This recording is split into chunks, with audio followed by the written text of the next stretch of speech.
Hello दोस्तों, स्वागत है आप सभी का। तो दोस्तों, आज की वीडियो में हम शुरू करेंगे समांतर श्रेणी। ठीक है, तो समांतर श्रेणी को हम बेसिक से पढ़ेंगे और इसके ऊपर क्वेश्चन भी करेंगे। ठीक है, चलिए देखते हैं समांतर श्रेणी होता क्या है। तो समांतर श्रेणी जैसे कि अगर हम मान के चले, एक ये स्टेप है, सीढ़ी जो होती है ना, इसमें स्टेप लगे होते हैं, फर्स्ट सीढ़ी, सेकंड, थर्ड, फोर्थ, ऐसे होते हैं। लेकिन इनके जो बीच का गैप होता है, जो इनके बीच का गैप होता है, सेम होता है, इक्वल होता है सभी। ठीक है ना, हर एक जो स्टेप होता है इसके सबके बीच का गैप सेम होता है, यहां से यहां तक का इक्वल होगा, यहां से यहां तक का इक्वल होगा।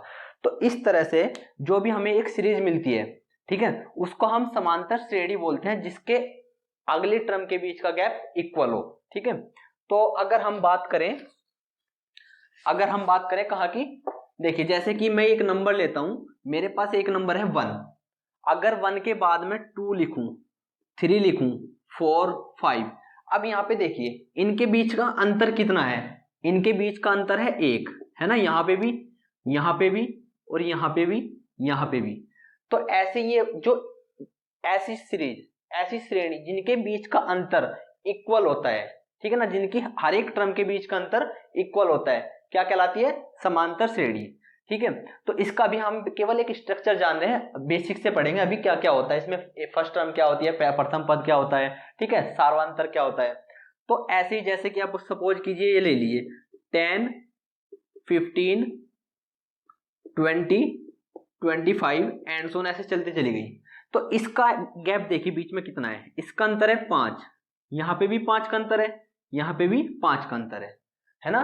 तो 5 एक फिक्स नंबर के साथ बढ़ रही है, ठीक है ना। तो पहली वाली संख्या में अगर मैं 5 जोड़ दूं तो दूसरी मिलेगी, दूसरी में 5 जोड़ दूं तो तीसरी। तो इस तरह से जो सीरीज बनती है उनको हम बोलते हैं समांतर श्रेणी। ठीक है, समांतर श्रेणी या श्रेणी। अब देखिए यहां पे बात करें कि मान लेते हैं हमारे पास दो तरह की समांतर श्रेणियां होती है। कैसी? एक तो ये, जैसे कि सबसे पहले जिसमें कुछ फाइनाइट पद होते हैं, है ना, और एक होती है इनफाइनाइट पद वाली। तो मान लेते हैं, माना श्रेणी का प्रथम पद। देखिए, अगर किसी भी श्रेणी का प्रथम पद करेंगे तो हम उसको ए से प्रदर्शित करते हैं। किससे? ए से। और जो उनके बीच का अंतर होता है, यानी जो दो टर्म है श्रेणी में, उनके बीच का जो अंतर होगा उनको हम डी से प्रदर्शित करेंगे। तो यहां पे एक ले लेते हैं कि अगर उसको बोलते हैं हम सार्वधातुक। सार्वधातुक क्या होता है? सार्वधातुक को हम डी से प्रदर्शित करते हैं। ठीक है, सार्वधातुक डी से। अब देखिए क्या क्या होते हैं। अगर मेरे पास ए है तो मुझे दूसरा पद चाहिए, तो मेरे पास प्रथम पद है ए और मुझे इसका दूसरा पद चाहिए, तो मैं क्या करूंगा, इनके बीच सार्वधातुक को जोड़ दूंगा, ए प्लस डी। ठीक है, ये मेरे पास एक नया टर्म आ गया, नई पद आ गया। अब इसके जस्ट बाद एक और करूंगा, क्या, ए प्लस डी तो मेरे पास पहले से है ना, इसमें फिर से मैं डी जोड़ देता हूं, ये डी। तो ये जोड़ने के बाद क्या आ जाएगा, ये आ जाएगा ए प्लस डी और डी 2d। ठीक है, ए प्लस 2d, तो ये हमारा तीसरा पद आ गया। ठीक है ना। अब इसमें मुझे क्या करना है, एक बार फिर से डी जोड़ना है, और डी जोड़ने के बाद मुझे इसका चौथा पद मिलेगा। तो ए प्लस 2d मेरे पास पहले से है, और इसमें अगर डी ऐड कर दूंगा तो ये मिलेगा 3d। ठीक है, तो इसको लिख देंगे ए प्लस 3d। तो हमारे पास जो टर्म आएगी वो इस तरह से बन जाएगी, ए प्लस 2d, ए प्लस 3d, ए प्लस 4d। तो ये जनरल फॉर्म है किसी भी समांतर श्रेणी की, ये जनरल फॉर्म है, सामान्य पद है कि इसमें ऐसे पद होते हैं, और एंड सोन जितना भी हमें चलना है, जहां तक भी जाना है। तो इस तरह से हमें एक समांतर श्रेणी मिलती है। ठीक है, अच्छा, हम बात करते हैं कि समांतर श्रेणी फाइनाइट कब होती है, जिसमें कि परिमित पद होते हैं। ठीक है, देखिए जैसे कि दो प्रकार की होती है, एक तो परिमित श्रेणी की बात करें तो ये क्या होता है, इसमें फाइनाइट पद होते हैं। जैसे मैं बोल दूं कि 3, 9, ठीक है, इनके बीच का गैप देखिए 15, 21 एंड सो ऑन। और अगर ये, चलो यहाँ पे ये नहीं जा रहा तो यहां से ले लीजिए 27 लास्ट कर लीजिए। तो इसमें केवल इतने टर्म्स है, हमें इसका फर्स्ट टर्म भी पता है, पहला पद भी पता है, और लास्ट का पद भी पता है। तो ये क्या कहलाएगी, ये कहलाएगी समांतर श्रेणी परिमित पद के साथ, ठीक है। तो ये परिमित पद होंगे इसमें, ठीक है ना, फाइनाइट टर्म्स होगी, ठीक है। अगर हम अपरिमित की बात करें, अपरिमित श्रेणी, तो अपरिमित में क्या होगा, हमें उसका लास्ट पद नहीं पता होगा। जैसे मैं यहां पे ले लेता हूं, इसी को आगे बढ़ाए 3, 15, 21, 27 एंड सो ऑन, ऐसे चलते चली गई, हमें इसका लास्ट टर्म नहीं पता कितना आएगा, ठीक है ना। और ऐसी टर्म सीरीज को हम बोलेंगे अपरिमित समांतर श्रेणी, जिसका हमें लास्ट पद नहीं पता होता, ठीक है। यहां तक क्लियर है। अब ये केवल बेसिक था जो कि समांतर श्रेणी में प्रयोग होता है। देखिए समांतर श्रेणी का प्रथम पद क्या होता है, ए, और डी को हम बोलते हैं सार्वांतर, यानी उनके बीच का टर्म, ठीक है। तो इसके बेस पे एक एग्जांपल लेते हैं कैसे हम समांतर श्रेणी का सार्वांतर और ये निकालते हैं, और ये होता कैसे है। देखिए यहां पे अगर हम बात करें तो एक श्रेणी मान लीजिए, श्रेणी में जो भी हमेशा डी निकलेगा वो सेकंड पद माइनस पहला पद करके निकलेगा। देखिए जैसे कि डी बराबर क्या होता है, एक बार यहां पे लिख लेते हैं, डी बराबर होता है द्वितीय पद माइनस पहला पद, और ये हमेशा बराबर होगा किसके, जस्ट अपने अगले वाले पद में से उसको पिछले वाले को घटा देंगे तो वो हमेशा बराबर आना चाहिए। तो यहां पे तृतीय पद माइनस द्वितीय पद, ठीक है, ऐसे ही चलते चली जाएगी। अगर हम जस्ट फोर्थ चौथे पद को भी निकालें, माइनस तृतीय पद, तो ये हमेशा क्या आने वाला है, ये हमेशा बराबर आने वाला है, इक्वल, तो इसको हम बोलेंगे सार्वांतर, ठीक है। चलिए अब इस पे एक एग्जांपल करते हैं। हमारे पास दिया है कि 4, 8, 12, 16, 20 एंड सो ऑन। देखिए अगर इस श्रेणी में, ये हमारा एक एग्जांपल ले लेते हैं, ठीक है, उदाहरण है। तो इस श्रेणी में हमें क्या ज्ञात करना हो, हमें कह देगा कि इस श्रेणी का प्रथम पद और सार्वांतर ज्ञात कीजिए। तो इसका प्रथम पद क्या हो जाएगा, देख के बताइए। प्रथम पद, तो प्रथम पद हमेशा होता है पहला पद, ठीक है ना, जो भी इस श्रेणी में सबसे पहले आया होगा वो क्या कहलाएगा, इसका प्रथम पद। तो यहाँ पे प्रथम पद क्या है, 4, ठीक है, ये 4 हो गया। अगर मैं सार्वांतर की बात करूं, सार्वांतर की बात करूं तो इसे हम डी से प्रदर्शित करते हैं। तो ये होता क्या है, मैंने अभी बताया था कि द्वितीय पद माइनस पहला पद करके हम सार्वांतर निकालते हैं। तो ये आता है द्वितीय पद माइनस पहला पद, बराबर आना चाहिए तृतीय पद माइनस द्वितीय पद के, तृतीय पद माइनस द्वितीय पद, ये होना चाहिए, ठीक है। अगर ये इक्वल आता है, ये एक और टर्म ले लेते हैं, फोर्थ चौथा पद माइनस तृतीय पद, अगर ये इक्वल आ रहा तो इसका मतलब ये समांतर श्रेणी है, अगर नहीं तो नहीं आ रहा है। तो यहाँ पे देखिए इसने कहा था हमें समांतर श्रेणी दी है, उसका पहला पद निकालना है और सार्वांतर निकालना है। तो पहला पद हमने निकाल दिया, देख के 4 होगा, ठीक है। उसके बाद हमें सार्वांतर कहेगा, तो सार्वांतर के लिए हमें क्या करना पड़ेगा, द्वितीय पद माइनस पहला पद, यानी 8 माइनस 4, 8 माइनस 4, ये कितना आ जाएगा, यहां से आ जाएगा ये 4, ठीक है ना। तो ये निकल के आ गया 4। अब देखिए अगर मैं यहाँ पे बात करूं, तृतीय पद माइनस द्वितीय पद, तृतीय कितना है 12 माइनस द्वितीय कितना है 8, तो क्या ये भी 4 आ रहा है, ठीक है ना। तो ये हमेशा इक्वल आ गया, तो जब ये इक्वल आ गया तो यही इसका सार्वांतर होगा डी। तो डी की अगर हमें वैल्यू ज्ञात करनी हो कि सार्वांतर कैसे निकालते हैं, तो उसके लिए हमें क्या करना पड़ेगा, द्वितीय पद माइनस पहला पद करना पड़ेगा, ठीक है। यहां तक क्लियर है। चलिए आगे कुछ देखते हैं इस पे एग्जांपल। अब हमें यहाँ पे क्या कहेगा कि हमें ये कह देगा कि ज्ञात कीजिए कि ये समांतर श्रेणी है या नहीं है। एक क्वेश्चन लेते हैं, हमें कह देगा कि 7, 5, इसको ले लेते हैं 7, 15 और 20 एंड सो ऑन। हमें कहेगा कि ज्ञात कीजिए कि ये क्या एक समांतर श्रेणी है या नहीं है। तो पहले में क्या था, हमें एक समांतर श्रेणी दी गई थी, उसमें ए प्रथम पद और डी निकालना था। अब दे रहा है एक सीरीज दे रहा है, हमसे ये पूछेगा कि ये समांतर श्रेणी है या नहीं है। तो समांतर श्रेणी ज्ञात करने के लिए हमें क्या करना पड़ेगा, सबसे पहले डी निकालना पड़ेगा। तो हमें यहां से दिख रहा है कि ए बराबर तो निकल गया हमारा 7, प्रथम पद तो निकल गया, लेकिन अगर मैं डी की बात करूं, सार्वंतर की बात करूं, तो सार्वंतर कैसे निकालेंगे? सार्वंतर होता है द्वितीय पद, ठीक है, द्वितीय पद माइनस प्रथम पद, और ये बराबर आना चाहिए तृतीय पद माइनस द्वितीय पद, ठीक है, third term minus second term. तो यहाँ पे देखिए द्वितीय पद कितना है 15 माइनस प्रथम पद कितना है 7, तो ये कितना आ जाएगा, 15 में से 7 गए 8 आ जाएगा। अब ऐसे ही अगर मैं यहाँ की बात करूं तृतीय पद, ये कितना आ रहा है, चलिए यहाँ पे हम निकाल लेते हैं, D1 D2 करके निकाल लो या ऐसे डायरेक्ट निकाल लो। यहाँ पे कितना आ रहा है, तृतीय पद माइनस द्वितीय पद, तृतीय पद हमारा है 20 और माइनस 15, तो यहाँ पे तो 5 आ गया, तो ये था कितना 8 और ये था कितना 5, तो इसको हम नाम दे देंगे D1, ये मान लेते हैं यहाँ पे ये D1 और ये D2। तो हमारा जो D1 not equal to D2 आया है, ठीक है, जबकि हमारा ये इक्वल आने चाहिए थे, तभी तो D बनता हमारा सार्वंतर, जब ये इक्वल होते हैं।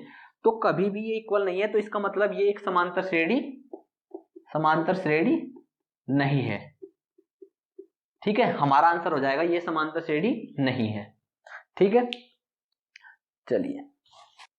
चलिए अभी कुछ एग्जांपल देखते हैं, जैसे कि यहाँ पे दिया है कि दी हुई एपी के प्रथम 4 पद लिखिए, जबकि प्रथम पद ए और सार्वअंतर डी है, ठीक है। तो निम्नलिखित दिया है, पहला क्वेश्चन क्या है, ए बराबर 10 और डी बराबर 10।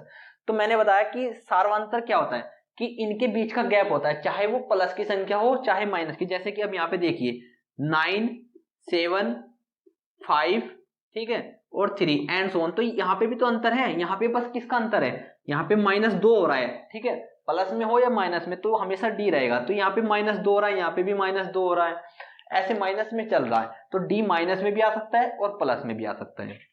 तो अब हम पहले वाले क्वेश्चन को देखते हैं, हमें 4 पद निकालने इसके, कौन कौन से, जब दिया है a बराबर 10 d बराबर 10, तो एक बात बताइए कि a बराबर 10 और d बराबर 10 दिया है, तो हमारे पास क्या पद होते हैं, a plus d, a plus 2d, a plus 3d, ये हमारे 4 पद हो गए। अगर 5 होते तो a प्लस 4d आ जाता, तो ऐसे बढ़ते जाते। तो अब एक बात बताइए, यहां से क्या हमें 4 पद निकालना आसान है, हाँ, सीधा वैल्यू रखना है a और d का, ठीक है, तो रख देते हैं। यहाँ पे a का मान आ जाएगा 10, यहाँ पे क्या आएगा 10 प्लस d का मान भी रखेंगे 10, और इसमें क्या रखेंगे 10 प्लस 2 गुना 10, है ना, d का मान 10 रखेंगे, और ये आ जाएगा a, यानी a का मान कितना है 10 है, तो a का मान है 10 प्लस 3 गुना 10। तो अब हम इसको सोल्व करके लिख देते हैं, ये आ जाएगा 10 प्लस 10 10 20 प्लस 10 दूनी 20 और 10 30 प्लस 10 तिया 30 और 10 40। तो हमारे 4 पद क्या आ गए 10 20 30 और 40। ये हमारे पहले क्वेश्चन का आंसर हो गया कि श्रेणी के प्रथम 4 पद आ गए, ठीक है। चलिए अब सेकंड वाले को देखते हैं, ये फर्स्ट वाला हो गया, सेकंड को देखते हैं। सेकंड में क्या कह रहा है, a बराबर -2 d बराबर 0। तो हम इसके प्रथम पद निकालने के लिए यही फॉर्मूला यूज करेंगे, सेम फॉर्मूला सभी के लिए रहेगा। तो a का मान कितना है -2, तो पहला पद हो गया -2, d का मान 0 है ना, तो -2 प्लस हमेशा 0 करेंगे, फिर यहाँ पे क्या आएगा -2 प्लस 2d, 2 इंटू 0, ठीक है, 0 से गुना करेंगे तो 0 आ जाएगा, प्लस नहीं आएगा कोमा, ठीक है। और चौथा पद क्या आ जाएगा -2 प्लस 3 इंटू 0, ये आ गया। अब इसको सोल्व करके लिख दो, तो ये आ जाएगा -2, ये 0 ऐड करेंगे तो ये भी -2, 0 ऐड करेंगे क्योंकि ये 0 हो जाएगा, और 0 ऐड करेंगे तो -2, ये भी 3 की गुना 0 में करेंगे 0, और फिर -2 तो ये भी -2, तो ये हमारी आ गई, एक ही पद आ गया, मतलब सभी पद समान है इसमें, ठीक है, इनका अंतर कितना है 0। तो ऐसे भी पद समांतर श्रेणी हो सकती है, ठीक है ना। तो ये सेकंड क्वेश्चन हो गया। अब थर्ड वन पे चलते हैं। तो थर्ड वन पे हमारा देखो क्या है, a बराबर 4 दिया है और d बराबर माइनस, इस बार दिया है माइनस, यानी श्रेणी घटती हुई चलेगी, ठीक है। इस बार श्रेणी सबसे पहले बड़ी वैल्यू होगी, फिर उसके कम होगी, फिर उससे कम होगी। यहाँ पे क्या हो रहा था, यहाँ पे बढ़ती हुई चल रही थी क्योंकि प्लस में था d का मान, और यहाँ पे माइनस में है तो ये घटती हुई चलेगी। तो अब देखिए a प्लस ये क्या आता है, हमारा जो श्रेणी आती है क्या आती है, a plus d, a plus 2d, a plus 3d। अब इसमें वैल्यू पुट कर देंगे सबकी, तो a का मान कितना है 4, a प्लस यानी 4 प्लस d का मान है -3 प्लस 4, यहाँ पे आ जाएगा 4 प्लस 2 इंटू -3, कोमा यहाँ पे आ जाएगा 4 प्लस 3 इंटू -3। अब बस इनको सोल्व करके लिखना है। देखिए ये तो 4, पहला पद तो 4 ही रहेगा। अब ये माइनस है अंदर और बाहर प्लस है, तो प्लस माइनस क्या हो जाता है माइनस, तो 4 - 3। अब प्लस है और यहाँ पे माइनस है, तो ये क्या आएगा 4 माइनस, और 2 की मल्टीप्लाई 3 के साथ होगी, 2 की गुना 3 के साथ हो जाएगी, तो कितना आएगा 6, फिर कोमा 4। अब देखिए यहाँ पे प्लस और यहाँ पे माइनस, तो माइनस आ जाएगा, और 3 की मल्टीप्लाई 3 के साथ होगी तो 9। तो इस तरह से हमें क्या पद मिलेगा 4 - 1, 4 - 3 1, ठीक है, और यहाँ पे 4 - 6 यानी -2, क्योंकि माइनस की वैल्यू बड़ी है, फिर 4 - 9 ये -5। तो ये हमारे प्रथम 4 पद आ गए इस श्रेणी के। तो इस तरह से हमने तीनों क्वेश्चन का आंसर देख लिया कि कैसे होता है, ठीक है। चलिए एक टाइप के क्वेश्चन और करते हैं इस पे। चलिए तो अब इस टाइप के क्वेश्चन देखते हैं जिसमें कहेगा कि ज्ञात कीजिए कि इनमें से कौन समांतर श्रेणी है या नहीं है। तो समांतर श्रेणी ज्ञात करने के लिए सबसे आसान तरीका यही है कि उसका सार्वधांतर निकाल लेते हैं, मतलब जितने भी टर्म है उसका सार्वधांतर निकाल लेते हैं, और अगर वो इक्वल आया तो वो समांतर श्रेणी है, अगर नहीं आया तो नहीं है। जैसे कि फर्स्ट क्वेश्चन देखते हैं सबसे पहले। यहाँ पे हमें a बराबर दिया है 12 यानी 12, तो हमारा पहला पद हो गया 12। और अगर मैं d1 की बात करूं, d1 मतलब होता है पहले दो पदों के बीच का सार्वधांतर, तो यहाँ पे द्वितीय पद माइनस आ जाएगा पहला पद, ठीक है। देखिए ये कितना आएगा, द्वितीय पद कितना है हमारा 7 और पहला पद कितना है 12, -12, तो ये कितना आ जाएगा 7 में से -12 गए तो -5 आ जाएगा, ठीक है। ऐसे ही हम ये वाली वैल्यू करते हैं d2, तो d2 ले लेते हैं दूसरे और तीसरे पद के बीच का अंतर, ठीक है। तो ये आ जाएगा तृतीय पद माइनस द्वितीय पद, ठीक है। तो तृतीय पद कितना है 2 और द्वितीय पद कितना है 7, तो 2 - 7 ये कितना आ गया -5, ये भी -5 आ गया। एक और चेक कर लेते हैं d3, तो d3 की अगर हम बात करें तो यहाँ पे कितना आएगा, देखिए चौथा पद, ठीक है, माइनस तृतीय पद, तो हमारे पास चौथा पद क्या है -3 और तृतीय पद क्या है -2, तो ये आ जाएगा -5। तो यहां से हमें क्या दिखाई दे रहा है कि d1 बराबर है d2 बराबर है d3 के, ऐसे ही ये d4 के बराबर आएगा, ठीक है। तो ये कंटिन्यू चलता रहेगा, तो हमें यहां से दिख रहा है कि ये सब आपस में बराबर है, इसका मतलब ये एक समांतर श्रेणी है, ठीक है, ये एक समांतर श्रेणी है। यहां तक क्लियर है, ठीक है। अब चलिए इसके बारे में बात करते हैं। अब अगर हम बात करें तो सेकंड क्वेश्चन में क्या कह रहा है कि ये श्रेणी दी है, इसको चेक करना है कि ये समांतर है कि नहीं है। तो उसके लिए देखिए क्या करते हैं, सबसे पहले d1 निकाल लेते हैं। d1 क्या है द्वितीय पद माइनस पहला पद, प्रथम पद, ठीक है। तो द्वितीय माइनस पहला यानी 7 - 4 बराबर कितना आ जाएगा यहाँ पे 3। और अगर हम d2 की बात करें तो 8 - 1 7 यानी तृतीय पद माइनस द्वितीय पद, तो 8 - 7 यहाँ पे आ जाएगा 1। तो क्या ये आपस में बराबर आ रहे हैं, नहीं आ रहे ना, तो इसको हम यहीं से कह देंगे कि d1 not equal to d2 यानी सार्वधांतर जो है बराबर नहीं है, तो इसलिए ये एक समांतर श्रेणी, ठीक है, समांतर श्रेणी नहीं है। तो हमने इस टाइप के क्वेश्चन कर लिए कि हमें कह देगा कि समांतर श्रेणी है या नहीं है, प्रथम पद और सार्वधांतर दे देगा, तो श्रेणी ज्ञात करने के लिए बोलेगा। इस टाइप के हमने सभी क्वेश्चन कर लिए हैं, इस पे काफी प्रैक्टिस कीजिएगा तो हो जाएंगे। और काफी क्वेश्चन कह देता है कि जैसे कि एक क्वेश्चन दे देगा कि यहाँ से गाड़ी चली, मतलब टैक्सी है, तो पहले 1 किलोमीटर का 15 रुपए किराया है, ठीक है, उसके जस्ट बाद वो 8 रुपए एक्स्ट्रा लेता है हर किलोमीटर पे। तो पहले पे देखिए अगर हम बात करें पहले किलोमीटर के लिए 15 है, ठीक है, तो हमें इसकी श्रेणी बनानी है। तो पहले ही जो किलोमीटर है उसके किराया 15 रुपए है, और इसके बाद ये हर किलोमीटर का कितना लेता है देखिए 15 तो यूं चला और 8 दूसरे किलोमीटर पे ले लिया, तो 15 पहले किलोमीटर का और दूसरे किलोमीटर का 15 प्लस 8। ठीक है, अब ये 15 प्लस 8 कितना हो गया, 23 रुपया। ठीक है, तो अब यहाँ 23, 2 किलोमीटर का 23 रुपया हो गया, लेकिन वो 3 किलोमीटर गया तो तीसरे किलोमीटर पे फिर वो 8 रुपये लेगा, तो 23 प्लस 8। तो ऐसे ही चलती चली जाएगी, हमारी एक श्रेणी बन जाएगी जिसका सार्वंतर क्या होगा 8, यानी डी क्या होगा 8, और प्रथम पद क्या होगा ये। तो इस टाइप से हमने समांतर श्रेणी पे बहुत सारे क्वेश्चन किए ये। ठीक है, उम्मीद करता हूं कि आपको ये अच्छे से समझ में आया होगा। ठीक है, तो इसके हम नेक्स्ट वीडियो में इसके अलग कॉन्सेप्ट, अगले कॉन्सेप्ट भी लेके आएंगे जिनको अच्छे से प्रैक्टिस भी करेंगे और समझेंगे क्या है उनमें। ठीक है, तो देखते रहिए वीडियो। धन्यवाद।